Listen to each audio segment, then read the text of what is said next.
Disability Dialogue project presents Connecting to Community, Safe and Accessible Transport.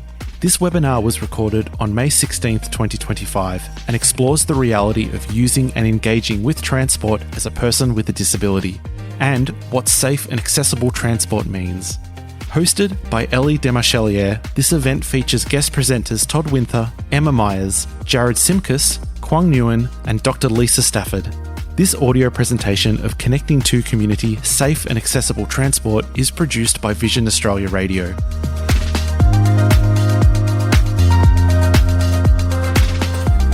Hi and welcome. My name is Elly Desmarchelier. I'm a woman in her 30s. I have copper red hair.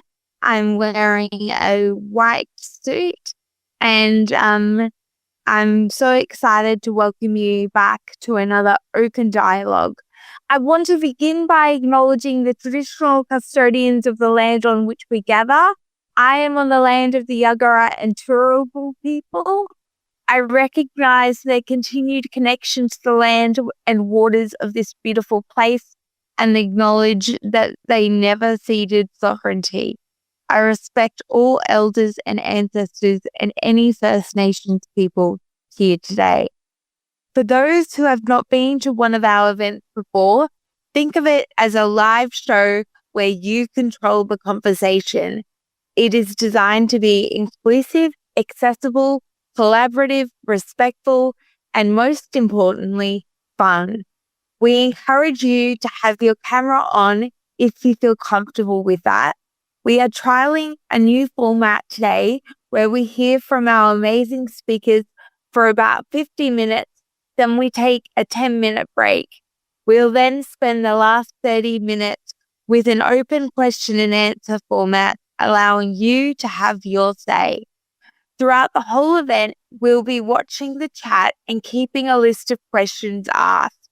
You are welcome to join the conversation with the chat. We know that it is difficult for some people, so remember you can open or close the chat by clicking on the chat icon on the bottom of your screen at any time. A little background about us.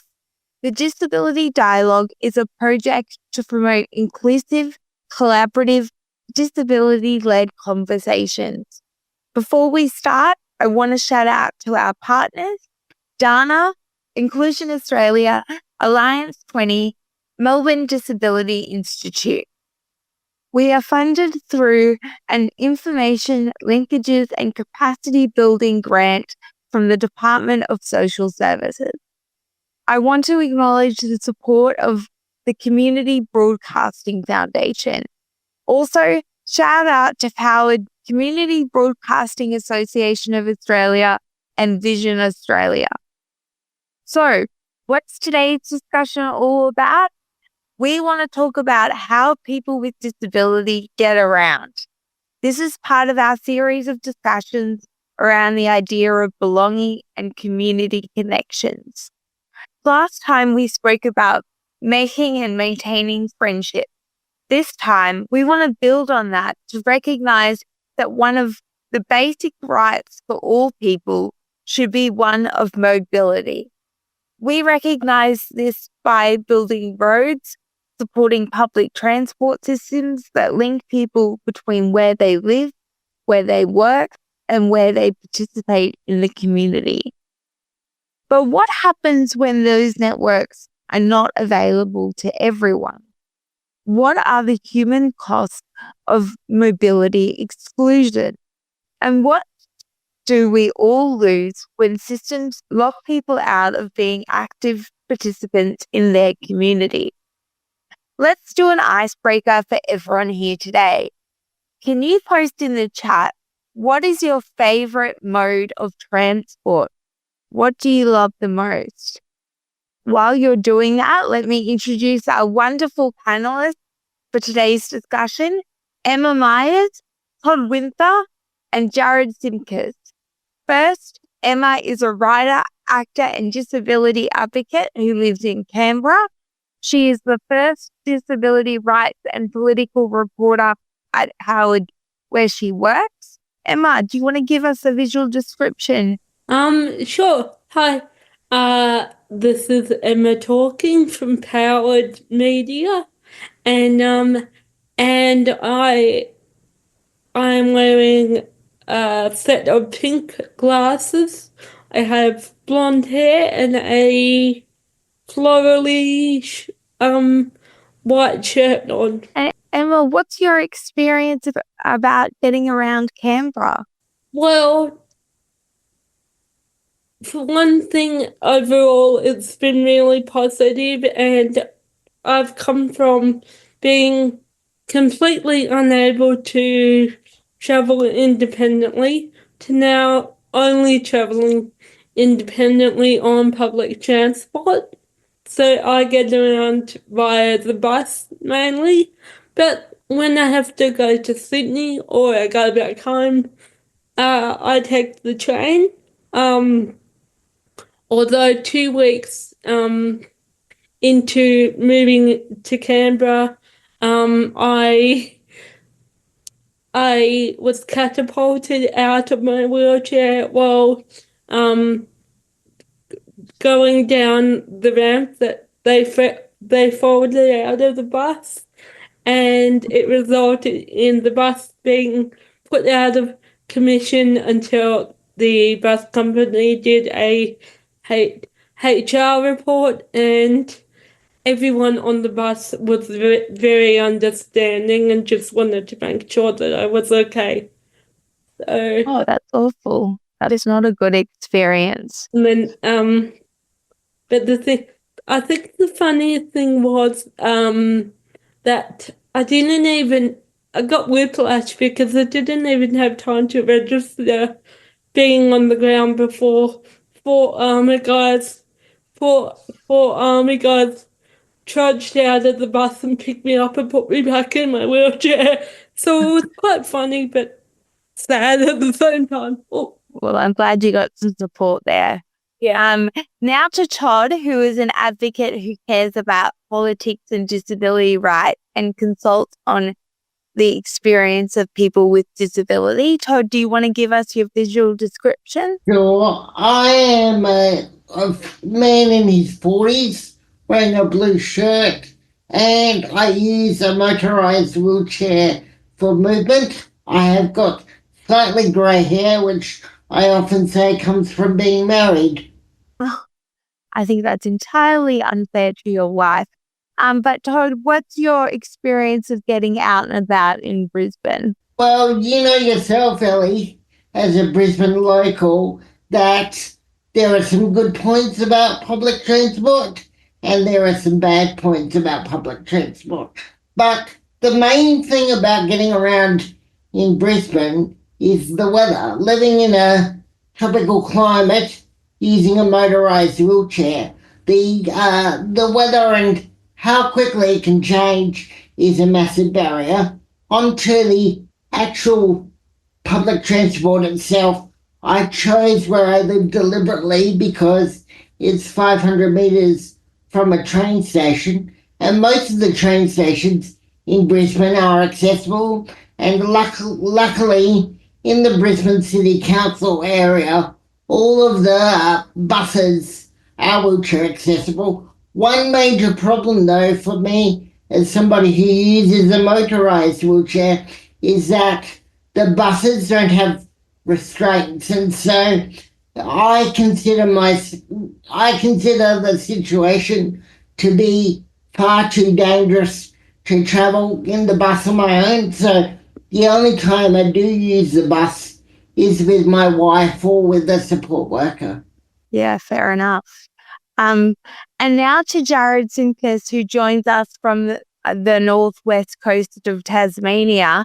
He is employed by Speak Out as a community educator, currently working on a new project called Respect Our Ability. Jared is also currently participating in a reference group for a national international transport company. Jared's only mode of transport is public transport. Welcome to your first Disability Dialogue, Jared. Can you tell us what forms of transport you regularly use, and can you give us a visual description? So I'm Jared. I've got black hair, brown eyes, like a brown, white, kind of blue, blackish blue shirt with a bit of gold on it.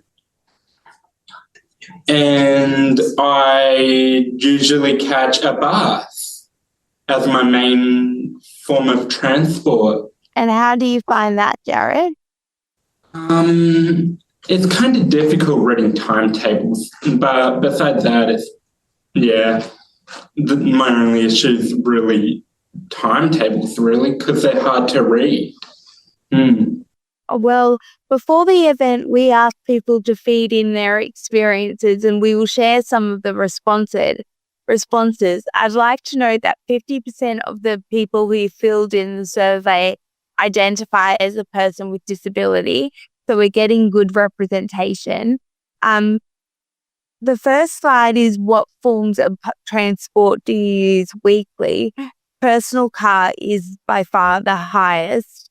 Walking and train metro coming in closely with second and third. We still very much rely on our cars, Emma. Does that surprise you?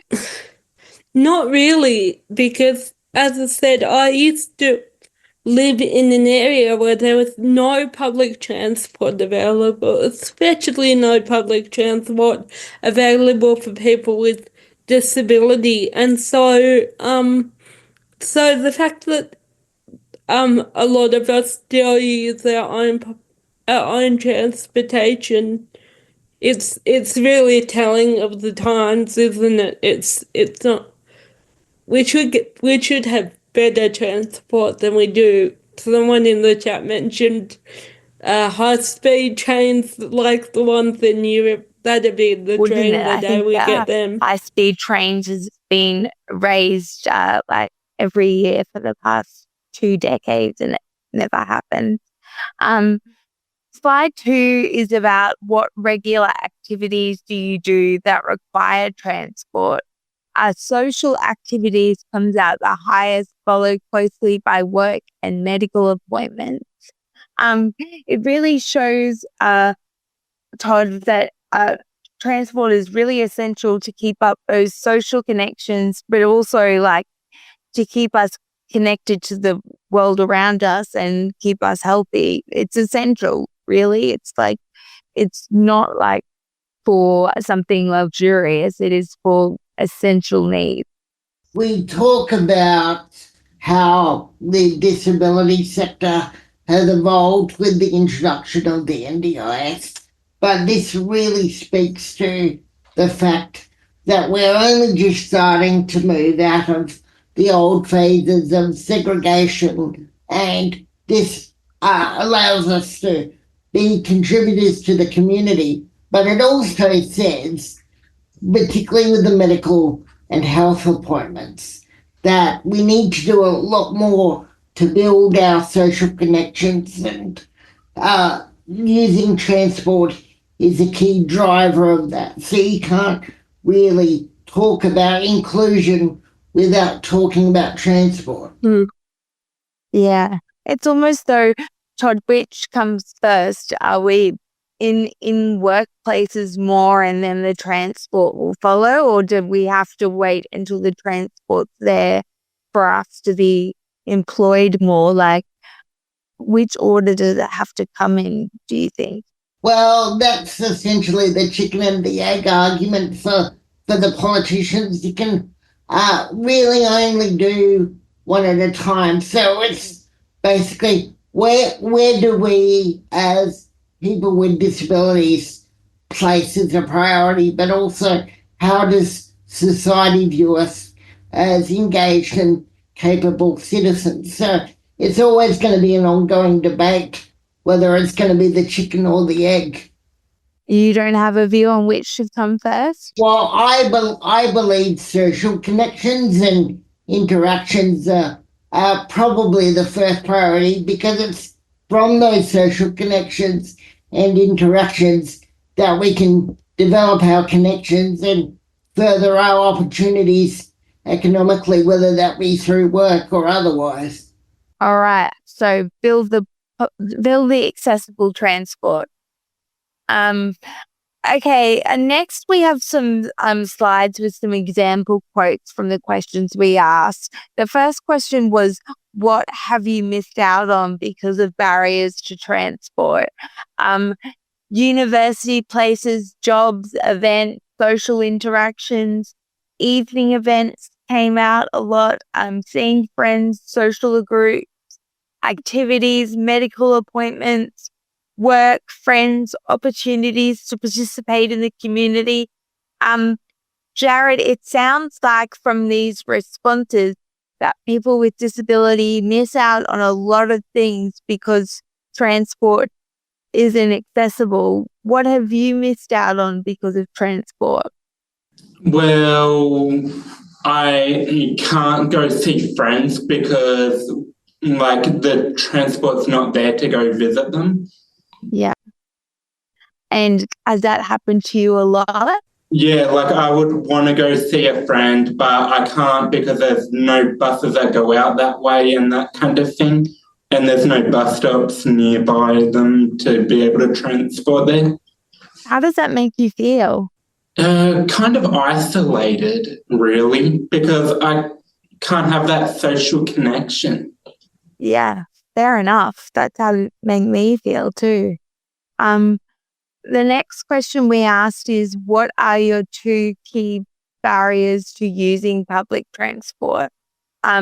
Accessibility and availability in regional areas, lack of availability in regional areas, attitudes and judgment of other commuters who cannot see my invisible disability, cost, long wait times, sensory issues, anxiety and panic attacks, the height of train platforms. I say here to that one. Access to taxis, no access to footpaths. Oh, don't get me started about taxis. Todd, what was it like for you when you were a university student and trying to get to uni on public transport? As a student, was cost a factor?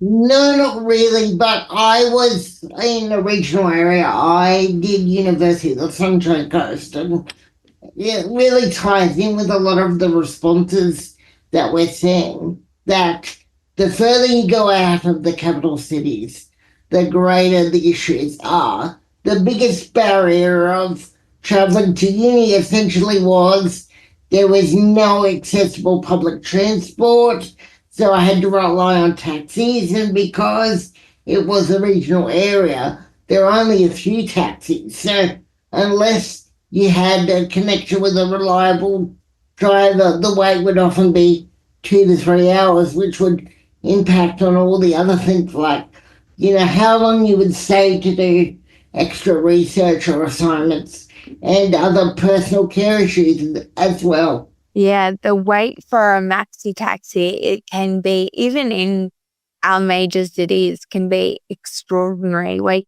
hours for.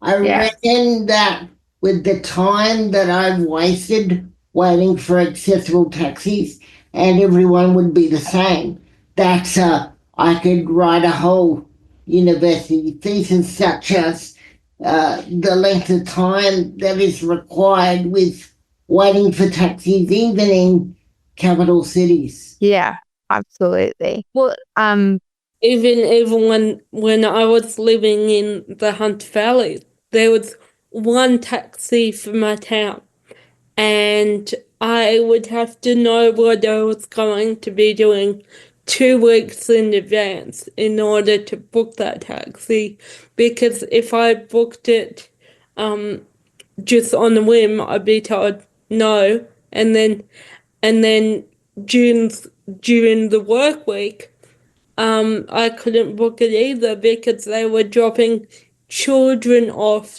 that didn't even need these taxis. They just didn't want to take the bus. yeah. Yeah. When you're relying on one car in a whole town, that's pretty hard. Well, thank you to our panel for now, but I'm going to bring you into the conversation a little later on. For now, we're going to hear from Dr. Lisa Stafford, who has been doing really important research on transport and people with disability. Welcome, Lisa. We will post a longer bio and some links in the chat for those interested in learning more. But the short version is you have over 25 years of experience in research, education, and community planning. Your work is dedicated to using inclusive methods that ensure everyone's voices, especially children and those with complex communication needs, are heard in research and planning. Welcome to the Open Dialogue. It's great to have you here, Lisa.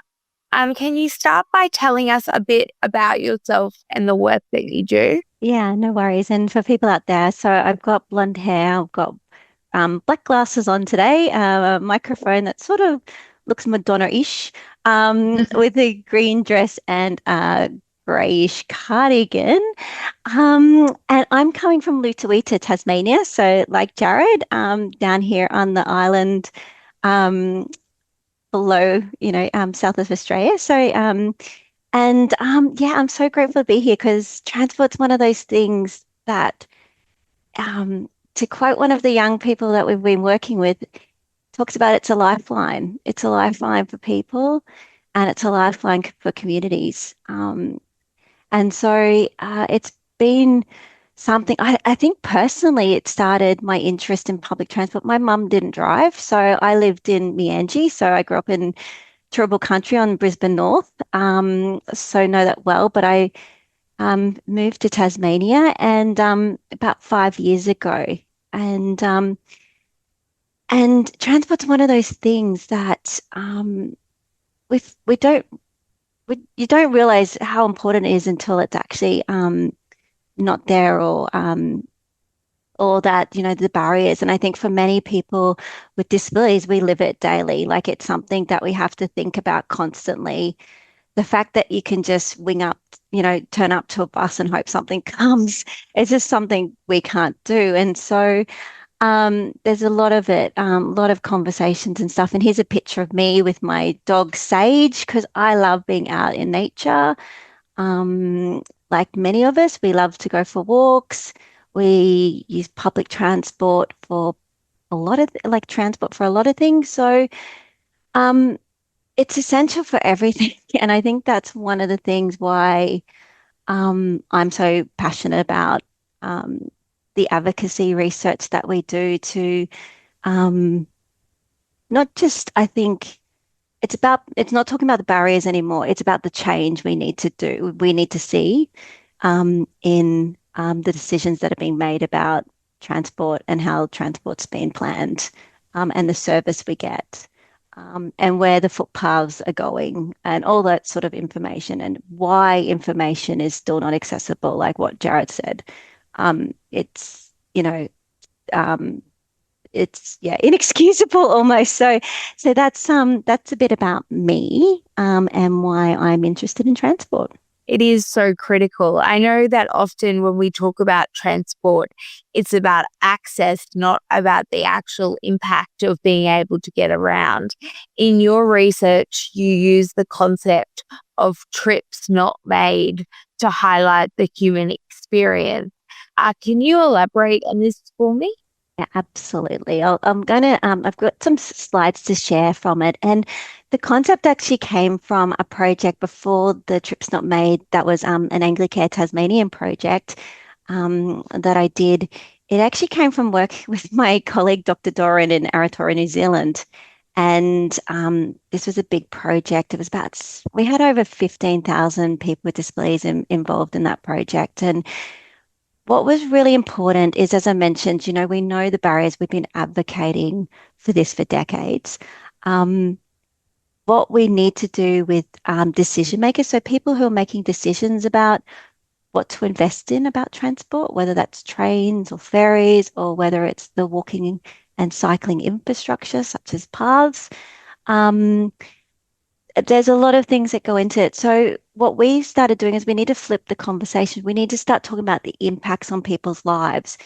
What are people missing out on? Like what the question was, like, and so, and also the impact. So that starts to show even further that this is not a choice. This is a necessity. This is a basic essential service, and infrastructure that is critical to not just individuals' social health, study, like learning, getting jobs, all this sort of stuff. It's also critical for communities. And we know that that's really important. So there's an image here, and this is some of the descriptions when we started to talk about what it was like to experience transport in Tasmania. And I must say, coming from Brisbane to Tasmania, I was, there is only the bus. It's our only form of public transport. So when you think about regional transport, it's really difficult. And then the experiences. So, that it's wet, the shelters, all these different experiences really impact us. And what was mentioned earlier about, people feeling anxious, the anxiety about catching transport, the uncertainty of catching public transport. Like the words that people talked to us about was untrustworthy, like they couldn't trust it. It was worrying and risky because of their experiences. Costly. I know Todd mentioned time. So yes, costly in time, costly in actually money. So in income. And when we say income, it means people not being able to take shifts because there's no public transport available to them at that time. And also safety. So that's not just about risk of trips or falls, like what Emma unfortunately experienced. And I had a similar experience, but mine was getting onto the bus. My ramp broke on me. That does create safety feelings for us, but also there's that personal safety about, do I feel comfortable sitting here waiting when I've got no Wi-Fi? I don't have access. There's no signal on my phone. I'm waiting in these cold, wet areas with no lighting. So it's that personal sense of safety too. So these are all really, impactful. Kat, can you just flip to the next slide for me? And so what we did was start capturing, okay, well, these are the experiences across the whole journey. So what's the impact? And so as we mentioned, social isolating, what Jared's, what talked about, so many people talk about that. It means losing connections with so many friends or not being able to make those connections. Denied night shifts. So young people or a whole range of different people have, we don't work 9 to 5, so being able to catch or have transport that's outside hours was really significant. So people lost shifts, which impacts on the economy. We already know that people with disabilities, there is significant cost already. So when you're not able to take those shifts, and night shifts or weekend shifts are generally when it's more money. So there is a significant impact. There's a cost. So it's not just not being able to go, it's the cost on the person, socially, physically, money, appointments. We heard people weren't able to take medical appointments, or denied treatments, delayed treatments. These are real costs. And so this is why we started framing it as the trip's not made an impact, to start telling a different story. But this is not about people not using public transport. This is people are having difficulties or aren't able to catch transport because it's not available, not when they need, and then the impacts that that's having on people's lives, and it's profound, and that's that advocacy work that we're doing now. But what also was really great is we talked about the change not needed. So I'll just pause, Elly, and then send that back to you about the trips not made. Can I bring back our panel and maybe get their thoughts on what Lisa has said so far? Todd, does anything from Lisa's research particularly stand out to you?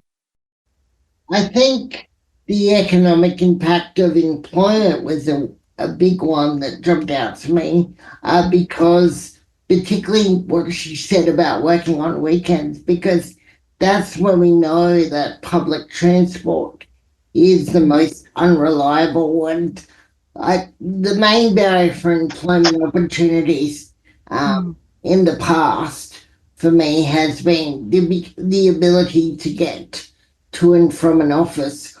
We're very lucky now that I am fortunate to work from home in an environment where I don't have to use transport. But transport previously was one of the major barriers to why I could not work full time.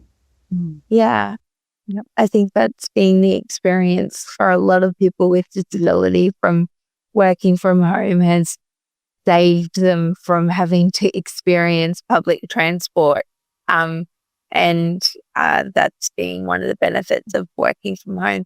Jared, have you ever had to miss out on a shift at work because of public transport? Not really. Because most of my shifts are during the day, so I don't really have that issue of having no bus to get home. Yeah. Did you hear anything that Lisa said that you thought was interesting? Yeah, there was about being in Tasmania, only having access to buses due to taxis being too expensive and all that to use them. Yeah. It's hard when there's only one mode of transport. Have you ever had a bus be cancelled on you, Jared? I have had a bus break down once. Was that challenging to have to deal with? Yeah, it was. Yeah. It was pretty difficult. Yeah. And it made me late kind of thing. Yeah, that's frustrating. Emma, what were your thoughts from hearing what Lisa said around trips not taken? I mean, all of the above. It's you kind of weigh up the pros and cons of going anywhere because you know that you're going to have that extra challenge of getting there. So it's kind of oh, you're invited out to this party, but it's okay, do you want to rely on someone else to drive you there, which you then asking yourself, well, what am I taking away from them and their day-to-day activity? Is it worth it? Is it worth me even going? And am I going to have a good time when I get there? So it's do I even bother trying to figure out transport in order to go somewhere that at the end of the day may not even be worth the hassle of organising transport to get to? Yeah, it is a big barrier to overcome. But on to what we can do to try and rectify some of this, Lisa. What have people with disabilities in your work identified as the solutions and the change needed for people to use transport more regularly? Yeah, thanks, Elly. Kat, do you want to bring up the slide? There's a whole range of conversations. So we talked about, well, what are the things that would really help so we could use it regularly? Because that was one of the things that people can't, and not just public transport. So the term active's used quite a lot in transport world. What it essentially means is walking, riding your bikes, riding a scooter. It's the footpaths and pathways that connect you from your home to either public transport or to the shops and stuff like that. So the conversation was about how do we, get better at both those essential sort of services and infrastructure like that.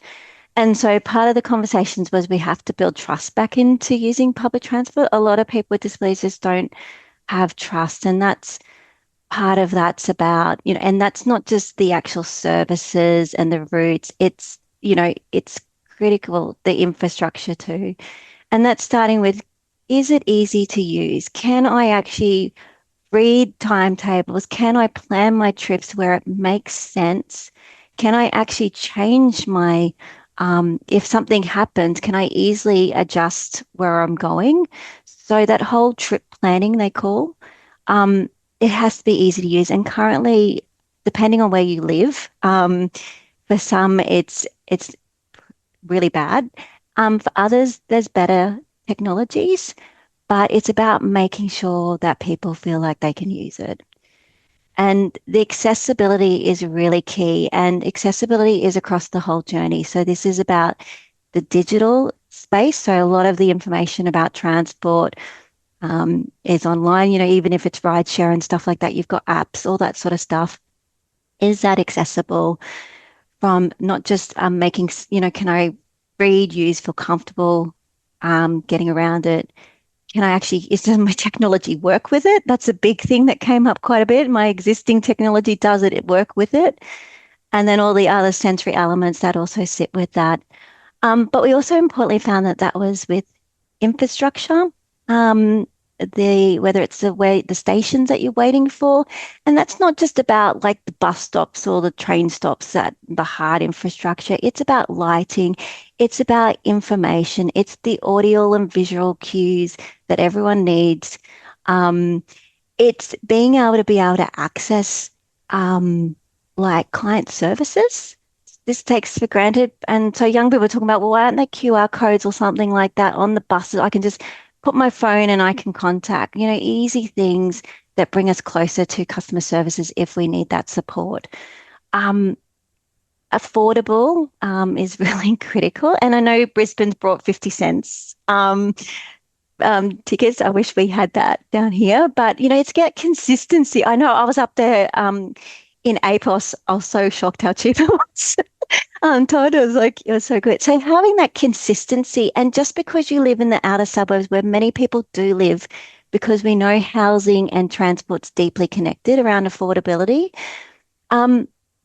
you can't be disadvantaged having to pay higher amounts if you're living in those areas, because that's where housing is. And that's really critically important. So that's some of the stuff we talked about, and has to meet diverse needs of users. So as we talked about examples, I want to go on dates at night. Can I get transport? These are real things that, if your transport stops at 6 p.m., that impacts on your social and your relationships. It's the same with, as Emma talked, going out, and as we already talked about, with work. So they're really important. You've got to plan it with people. People are saying, it's all right for, it might look good on paper, but come out and actually talk to people. What we've always advocated for, in every service area. It's the same with transport. It has to be designed with people who are using it or who want to use it. We've got to explore more options. Community transport, on-demand services, not just these main routes that transport's really moved to because they're cost efficient. We actually have to make sure that we're actually getting some door-to-door support for people, getting them from home to the stations and stuff like that. Many people can't use rideshare or not available. I know there was a mention about in the Northwest where Jared is, there is no wheelchair accessible taxis at the moment.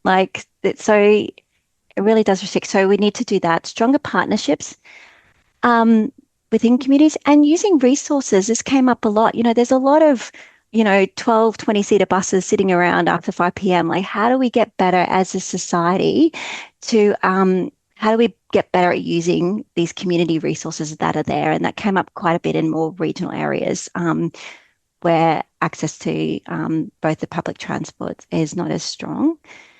Equity was really important. We always talk about access, but equity is different. This is about making sure that acknowledging that people have different needs and that we're creating and designing for those needs It's not about the greater good for the greater number. This is about everyone's rights to being able to have access to transport, and how do we make sure that we're actually meeting those needs, and particularly for the most at-risk or discriminated groups of people. So that was a really important focus in transport. Currently, we don't have a good working definition of transport equity, and particularly in Australia. That's my next project that we're just starting, is actually creating a better transport equity model for people with disabilities to help inform how transport's planned and the decisions that they're making around investment. Because we know equity is important for our rights. People talk about access, participation, importantly, independence. And I know Emma used that term, independence, and that freedom, freedom to choose and do what I want. This is, as we talked about, some people don't even have to think about that. Well, for many, wouldn't that be awesome? And that's what we heard quite a bit. So that was 3. And then the next one, if you goes to the next slide, was changing the story and the culture about public transport.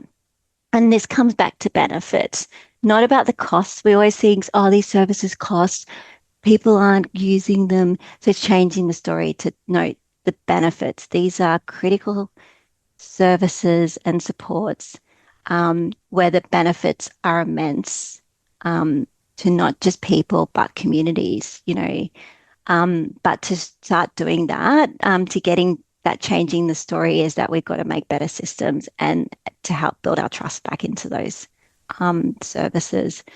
But essentially, it's the benefits and impacts that are so critical to making change. All right. I'm going to ask Todd and Emma a question that I'm keen for everyone in the chat to put their responses in, and maybe after the break I'll read some of the responses out. If you were in charge of these systems, what would you change first? What would you go in and change? Number one priority, J, number one, you're the new transport minister. What would you change, Emma? Can't Todd go first? I'm glad you picked Emma first. Look, I don't think anything can be solved in one day. It's a gradual, continuous, I would say uphill battle, but I'd love it if we could get the fast trains going. But I also love it to see every single station have accessible boarding, because there's only about 50%, and I think I'm using that percentage quite loosely, of train stations that those with mobility issues can get on and off, and even then it's not perfect. Like, I went home for Christmas and took an older train from Central Station, and they loaded me into the gangway, and that is where I sat for 2.5 hours. The bit where, I'm sitting in my chair on the hinge of the carriages, being asked to move backwards and forwards to let people in the train because I couldn't fit through the door of the carriage. That was a really, really hard thing for me to wrap my head around. I would have probably been put in the animal cart had I been able to. So yeah, definitely train accessibility and a wider accessible buses around the country, because in Canberra, they've done it in Canberra. All of the buses of Canberra are now fully accessible. but they need to be accessible fully around the country. All right. Well, Emma went first, Todd, so now's your turn. What would you change first if you were in charge of the transport system? Well, Emma's right in saying, well, you can't change anything tangible in one day. But as I always say in a number of issues, growing up as a person with a disability, we were constantly told how to fit into an accessible world. I think we can start by we were constantly told, as a disabled person, how to fit into the mainstream world. I think it's time that the mainstream world were educated about what it means to be disabled. And forums like this are a good opportunity, but education programs such as the terrific work that Lisa is doing need to be rolled out in a wider setting so that the whole community can understand both the economic and the social impact of what these choices can actually create. There's that old cliche about having a minister spending a day in a wheelchair. It's not about that. It's about going deeper and understanding what is it really like inside our minds and the choices that we make and the trade-offs that we have to constantly bargain for, not only with transport, but with every other issue every single day of our lives. Yeah. Well, you both make very good transport ministers by the sound of it. We're now going to do a 10-minute break to give everyone time to digest what we've learned. We hope you will stick around and join us for the open discussion coming up. During the break, we're going to post a question on your screen. This is totally optional. The question is, if you could make one type of transport mode accessible, which would it be? And feel free to post in the chat how you would want to make it more accessible. But if you could choose one to make it totally accessible, which mode would you want to make completely accessible? I was just interested in what people would prioritize. So feel free. Oh, it looks like there's going to be a little bit for everyone. But I'm interested to see how the polling goes, and enjoy your 10-minute break. I'll see you in 10 minutes.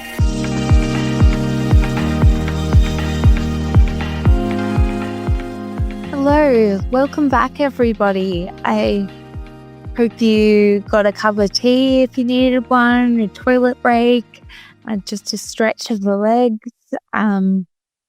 It's a weird thing for me, of all people, in a wheelchair to say. But, whatever you needed, I hope you got it. I'm really excited to welcome you back. I asked if you could make one type of transport mode accessible, which would it be? It really came in like very close between public buses and trains and like taxi, Uber, rideshare. They were the top three, and they're very close together. With community or service provider bus not far behind, it kind of seems like you want all of them to be accessible. Wouldn't that be a funny thing? Like, how about that? What about if all modes of transport were accessible? I think that's the message you're sending. So I wouldn't mind that. I thank you for everyone who participated in that and participated in the chat over the break. That was great to see. I'm now going to bring in Quang. Quang is the chairperson for Council for Intellectual Disability and has been recently on the Disability Council at Accessible Transport Advisory Committee. Quang is non-verbal, so he's going to present by his support worker Noah and explain his role in trialling the replacement buses for the new metro line in southwest Sydney. Over to you, Quang and Noah. Awesome. Thank you so much, Elly. Yeah, so it's just me and Quang and I here. Sorry, Quang. No problem. Yeah, Quang and I are here. Going to talk about Quang's experience with sort of, I guess, transport and his thoughts and sort of insights into that. So Quang's expressed here that he attends meetings with the ATAC. Sorry. I'll read it from Quang's perspective. Quang has said, I attend meetings with the ATAC where I am able to raise questions, make suggestions about projects. Sometimes I also email comments and feedback to the ATAC team. And Quang's also written, I hadn't seen the color coding before. This was new to me. Quang has also said, I travel the train line between my home and the city a lot. I usually travel along the line that is currently closed because of the building of the Inner West Metro line. The pink color of the buses let me know very easily that it is different, it's accessible. They let me know that they are the ones I need to watch for if I want to travel to a station that is along the line where the metro is being built. Quang's also given some feedback on sort of the preparedness when it comes to emergency. Oh, sorry. Quang hasn't given any feedback. My understanding, Quang feels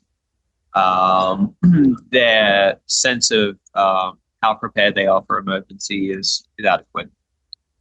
Quang's been asked as well how he prepares for the extra time needed for the replacement buses, which we all know that they can that's happening quite a lot, whether it's due to train workers unionizing or track repairs, anything like that.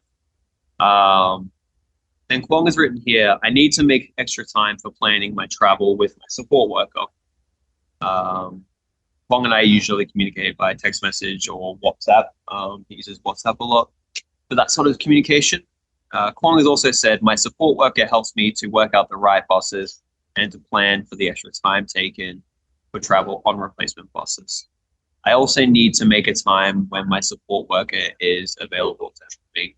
Quang's really great at that sense of communication. He has been with me and all the support workers.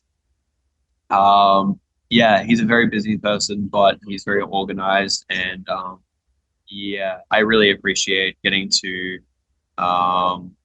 collaborate with Quang in those sort of spaces and yeah, make his day happen the way that he wants it to. Amazing. Thank you, Quang and Noah. What a team you guys are. Thank you for that. Thank you, Quang, for your insights. We are going to jump back to our panelists and to Lisa. If you have any questions for our panel and for Lisa, please, right now is the chance to put them in the chat, and I've got a backstage team that's ready to pass them along to me, and I can throw them to our panel and to Lisa. Lisa, I did want to ask you about foundational supports. Foundational supports are going to be supports that are outside of the NDIS. How can foundational supports play a role in providing transport beyond just saying public transport needs to be accessible? Yeah, I think it's one of those things that's a bit of not a worry, but I think we need to advocate really strongly that whether in or out of the NDIS, you should have access to transport, what that looks like for you. I think foundational supports is interesting. We talk about building capacity, and there's some good examples that are happening. It's not like it's all bad. Like there's some really good, like what Quan's talked about, and also, Jared's mentioned being on committees. Like there are at lower ground, like at the local level, some good examples where, have a try day and building capacity about how people can feel confident in using transport and stuff too. Like these are really important ways to support people travel. It's not just, you just rock up and, and can use transport. So building capacity like we talked about, like building trust, like that was really important. So these are some ways that some supports around building that capacity, that people feel confident, feel comfortable, can actually have some workarounds, if the systems aren't accessible, like what are some solutions to that people can use that will make their experience better, whether that's, sorry, Jared, to speak about this, but currently, the timetables are in PDF in Tassie, and that is really difficult. And the way it's written, and this has been advocated a long time, people have talked about that. So a simple version would be Word and pictorial supports and timetables. So there's all different things that are really not expensive that can be addressed to improve a person's comfort and experience. So that's some original thoughts, is that building capacity and how we do that. Also knowing what's available to you. Like it's really hard to know taxi vouchers or subsidy cards.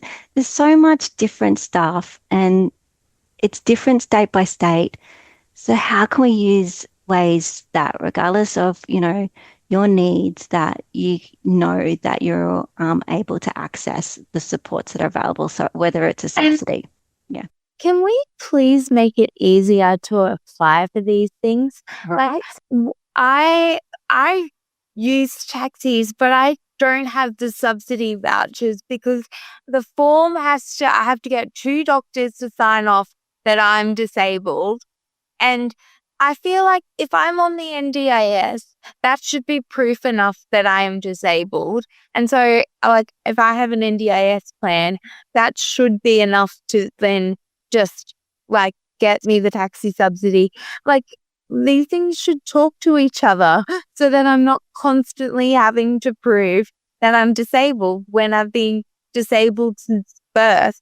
Like, this thing isn't going away anywhere. Like, I just feel like these systems need to talk to each other.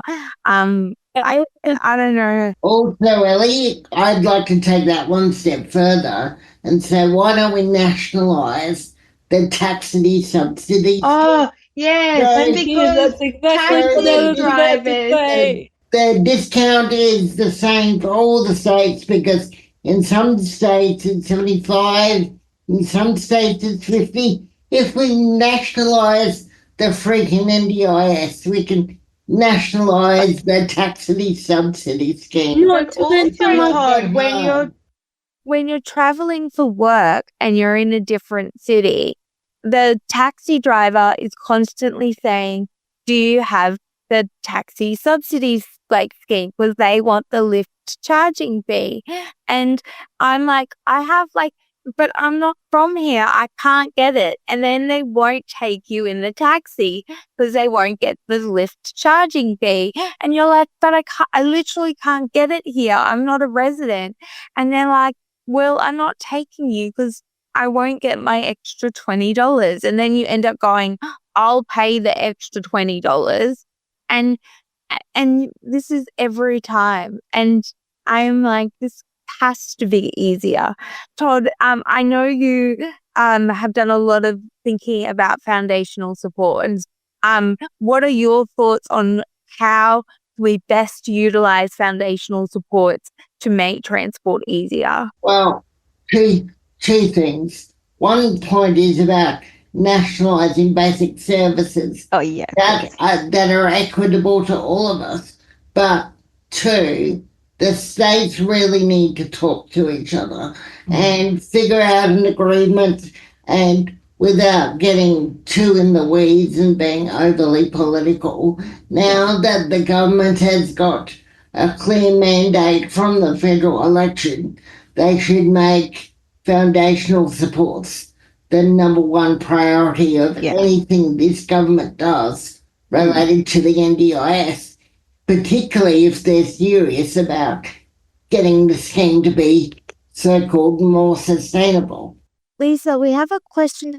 I'm going to I'm going to do something a bit different, which is if people don't want to put their question in the chat and they actually have a thought that they want the panel and Lisa to respond to, I'm willing to open up the floor. So if you want to raise your virtual hand, I'm willing to throw to you for a thought that the panel can respond to. If you find putting a question in the chat too difficult. So that's another way that you can get involved in this conversation. But there's a question that's come in from Kathy to Lisa. What do we do for the 1 in 4 people who are not digitally included by if only trip planning is on an app? Plus, can everyone do and know how to access the internet compared with being at home? Non-digital answers must also be included. It's a really important point, Kathy. And it's also not just about, comfortableness of using the digital. It's actually digital divide. Like people just don't have the funds to access the data as well. And, so there's a range of different strategies we talked about. So some of it's like, ensuring information is actually available at stations, like even stops and stuff. Like people talked a lot about there is no information available for you on the sites and stuff like that. So simple things about putting them back. And I know that that's difficult when it's a pole in the ground, a lot of the stops. But there has to be some options because a lot of places, and particularly in regional areas, you actually might not even have Wi-Fi. This is a reality that so many people talked about. So it has to there has to be options because because it really impacts. And what we heard a lot of is it impacts if you're stuck somewhere too, getting home. And if you're not in that familiar, or we talk about disruptions. So there has been some work about trying to, have some strategies about disruptions, but a lot of that is like, phone a friend, or phone a support. So that's where some of the customer service examples came about as well. But, the information alone, even if it's on the website and people download it, like your support work and stuff, it has to be like readable. And that's the other issue we talked about. Like there was examples where still using 24-hour, I think it's changed now, but there was examples of 24-hour timetables, like not, 12 a.m. or p.m., but like 13 or 14, like that's really complicated. And so we did some advocacy about, making sure, because people forget about numeracy is a really complicated thing as well. And a lot of numbers are in transport, so the cost and stuff like that. So yeah, we've definitely been advocating for them to think about that as well to make it easier. And some of that's about text to talk, all sorts of different stuff, which is still. But the other thing we really advocated for was non-metered. So if you are putting stuff on websites, that it should be non-metered, as in you don't need data to access it. That was some of the other things. I have a question and answer here from Quang. The question was, how do you go with communicating with Transport New South Wales staff? And the response from Quang was, usually with the assistance of my support workers, I will use this smart device to communicate with my support worker, prompting them to contact Transport New South Wales, asking to have a ramp or any accessible equipment needed for me at a specific station. Otherwise, I can utilize my text-to-speech app to assist with communication. I was wondering, Jared, when I introduced you, I said you had a couple of jobs, and they sound so interesting to me. I was wondering, Jared, if you could tell me a little bit about your work. Basically, there's obviously the Speak Out, which is what I've been doing, and basically I'm a community educator, and that basically means I go out into the community and teach people about like their rights and all that stuff when it comes to certain things. Like if they want to go shopping, I teach them about their rights about that and all that stuff. That sounds really interesting. You must meet a lot of cool people. Yeah. I meet a lot of great people. That's awesome. There's a comment that says walking, rolling and strolling is missing from the transport mode. If that was available, we would click that, as everyone needs a footpath and safe crossing to get where they need to go. My train or bus might be accessible, but if I can't cross the road to the bus stop, it's not accessible. Do you maybe want to comment on that, Todd? Yeah, sure. And I think it comes down to a holistic approach where we've got to communicate with local, state and federal governments, as Kirsten Dean said in the comments today. One of the major issues, particularly for me in a motorised wheelchair, is the width of the footpaths. And particularly when I go to the older train stations in capital cities, the paths are so narrow and I'm so risk adverse that I don't even want to attempt to go on that footpath. And so if we're building a train station or upgrading bus stations, only half the work is completed. What is the infrastructure around those stations like? And those reflects similar comments that Lisa has made in her presentation today and throughout her research. Emma, I'll come to you on this one too. Like, I am sure you have reached the end of a pathway and there is no curb cut, and it's like, how do they ever expect anyone to like exit this pathway? Like, inaccessible infrastructure in general leads to inaccessible transport.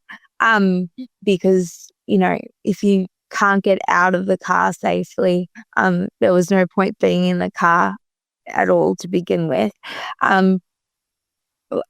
What is your experience been of like those connecting modes working or not working?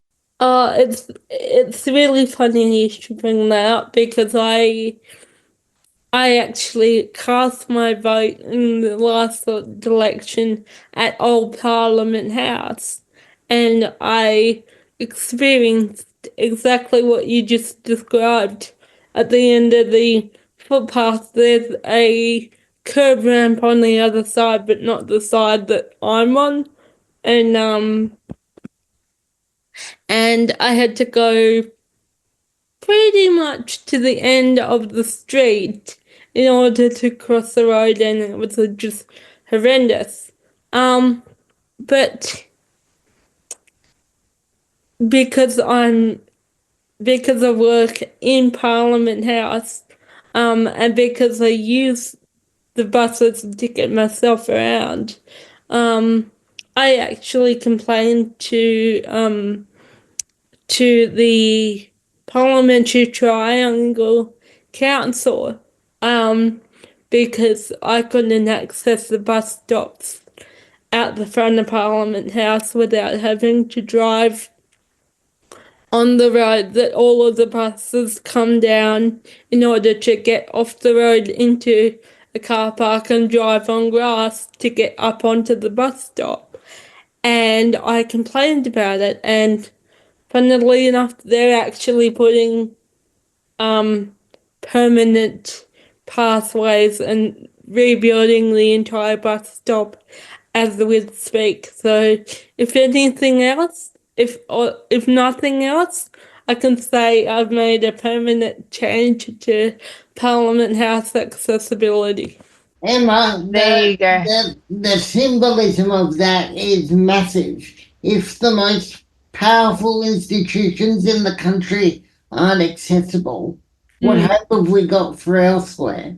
Yeah, well, if we're going to have a whole caucus of disabled MPs, they're going to need an accessible way to get to work. So I had it says from Kirsten. I'm assuming this is Kirsten Dean because it's absolutely a Kirsten Dean kind of comment. Can we, and this is like a pet peeve of mine so much, along with shopping trolleys that lock wheels, can we also talk about scooters and e-bikes being left everywhere on footpaths? My entire, like, surrounding my building where I live is constantly being barricaded by like e-bikes and e-scooters and trolleys just left everywhere. And I am like constantly trying to move these things and they are heavy. Not to mention the people that drive them. Can you imagine going on a freeway and people don't know how to drive cars and you're the only one who can drive a car? That's what putting up with scooter drivers with those on the portable footpath. ones of the what about my pet peeve when driving on the footpath is two people who take up the entire footpath and you go one way, they go one way, you go the other way, they go the other way because they're in their own world, and the width of the footpath is fine. It's enough to fit like 4 people across, but 2 people or even 1 person takes up the entire footpath. And they see you coming a mile off and they decide to take that middle path the entire way. That attitudinal change would be so lovely. Like, just to change that, because the mental load that happens with driving a electric wheelchair, I'm constantly having to think, if I run you over, you're going to blame me, even though it's you in the middle of the path the entire time. Or you can sidestep me, but they stop and they wait for us to go around them. I often think, what is going through these people's minds at the moment? It must be a very thoughtful conversation they had from before because they are not in the present moment. I'll have the final question from Coral. I'm interested to hear from Lisa's thoughts on the interaction between the promotion of active transport, i.e. walking, cycling, etc., as opposed to driving, and accessible urban environments. Are there tensions between some of those different needs, and how can that be mitigated or resolved? I think we're already on the topic of that now. And I was going to say, how many minutes do we got? That's a whole dialogue. You know, one thing we haven't covered this entire session is another element on transport, cruising accessibility. Oh, well, yeah, and dare I mention planes? That's the other one. Yeah, we didn't even do flight. We need a whole dialogue on that one. Yeah. Oh my god, that needs its own dialogue. Yeah. Oh, look.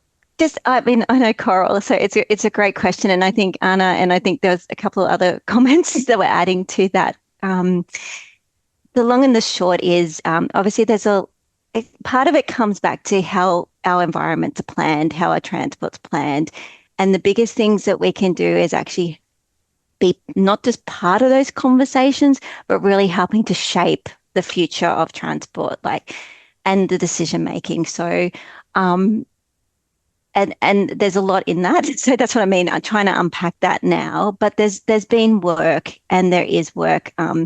My next project, Transport Equity, is actually working on that. It's actually how people with disabilities and transport planners can work together to create better ways of thinking and decision making about the future of transport. And this includes pathways, our walking, the whole journey that we take. So the information, it's about the journey, and it's about it's to write Coral, and it's about our experiences on whatever mode we're choosing, getting home and getting back. It's just closing those gaps, but importantly, working with the people who are on the ground having to make those decisions that, let's face it, there isn't really great amount of frameworks for them at the moment. And the way decision making's made is still very much skewed in, it's very much about people without disabilities, which is crazy when you think of our population is so high and our diversity,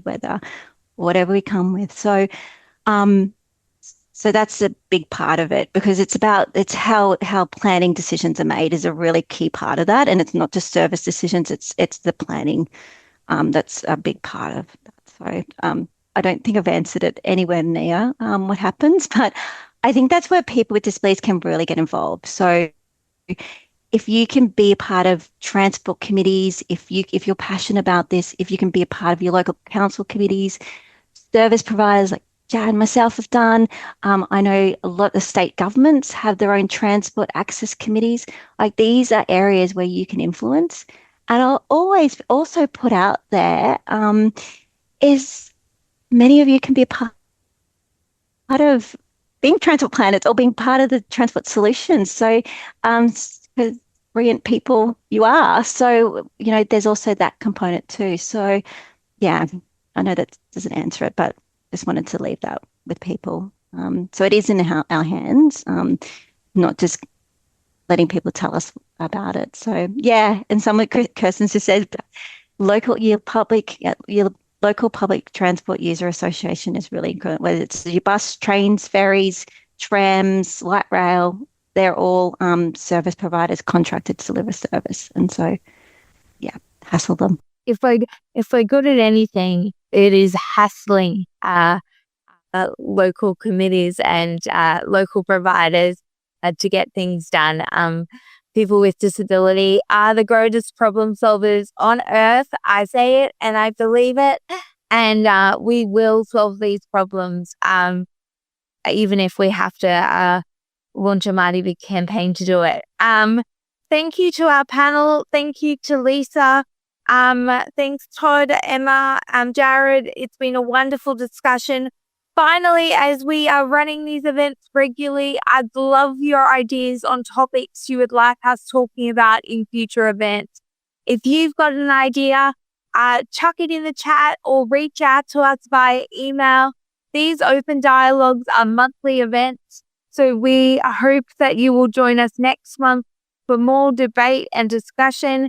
We will take these ideas on board and let you know what next month's special subject will be. We'll be sending out a feedback form after the event, or you can click through now from the link in the chat. So please let us know your experiences and give us ideas of how we can make it more inclusive in the future. We always want to be improving and getting better. Also tell us what you like, because we'll do more of that.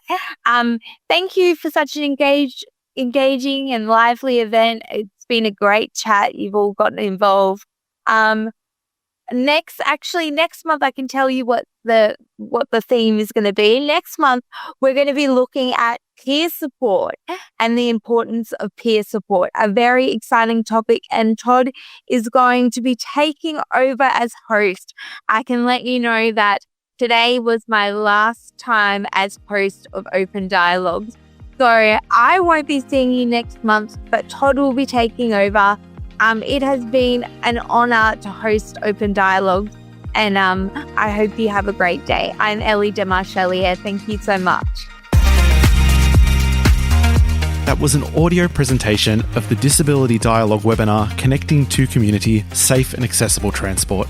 This project is a joint initiative of Dana, Inclusion Australia, Alliance 20 and the Melbourne Disability Institute, and is funded through an Information Linkages and Capacity Building ILC grant from the Department of Social Services DSS, and grant funding from the Community Broadcasting Foundation. For more details on this initiative and upcoming events, visit disabilitydialogue.com.au. This has been an audio presentation produced by Vision Australia Radio.